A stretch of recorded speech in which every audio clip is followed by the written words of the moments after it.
Sandra, a gente se sente em casa. Sandra, você é muito especial para nós. Você é uma pessoa que tem marcado a história dessa cidade, né?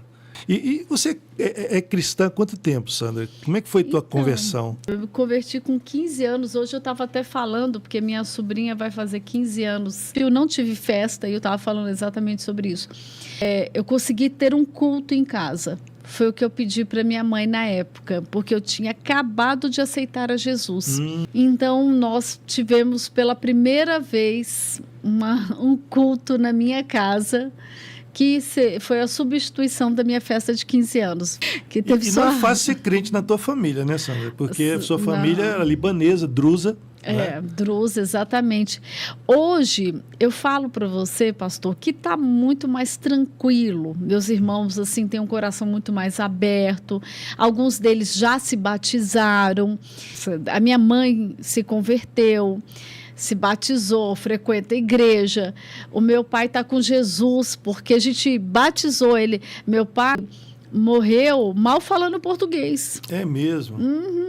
Bem libanesão mesmo, mas mesmo assim aceitou Jesus.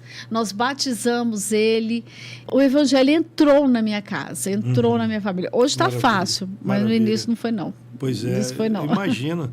E conta aquela história lá da igreja, quando você foi pela primeira vez, eu acho, na igreja, né? Eu tinha chegado para o meu irmão falado assim, eu tinha 14 para 15 anos, foi um pouquinho antes de eu aceitar Jesus.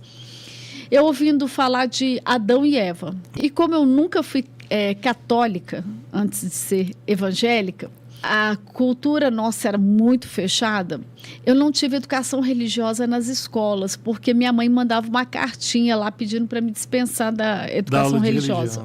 E aí eu comecei a escutar, eu não lembro ao certo de onde, se foi alguma amiga na época, que falando de Adão e Eva.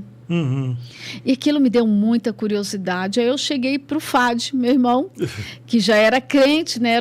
Foi o primeiro sofredor. Ele realmente foi aquele cara que abriu o caminho, né? Que abriu o caminho e que sofreu um bocadinho, né? E eu falei, vem cá, me conta aí essa história de Adão e Eva. Existiu mesmo? Ele, olha, existiu, mas tem um livro aqui. Aí pegou e me deu um livro grosso, a beça, e falou assim, lê esse livro que você vai entender tudo. Aí eu olhei, era a Bíblia. Aí eu peguei o livro e comecei a ler mesmo. E aí eu voltei nele e falei, olha, é o seguinte, eu não estou entendendo nada do que está aqui, ele é muito grande, eu não vi a história de Adão e Eva aqui.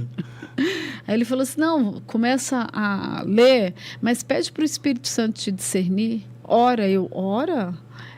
Ora e tal. Ele foi me explicando, e aí eu fiz isso. E quando eu fiz isso, eu comecei a ter experiência com Deus, lendo a Bíblia. Eu sei que Deus resgata pessoas de todas as formas possíveis, né? Tremenda, né? Mas eu falo com muita paixão quanto eu amo a Bíblia.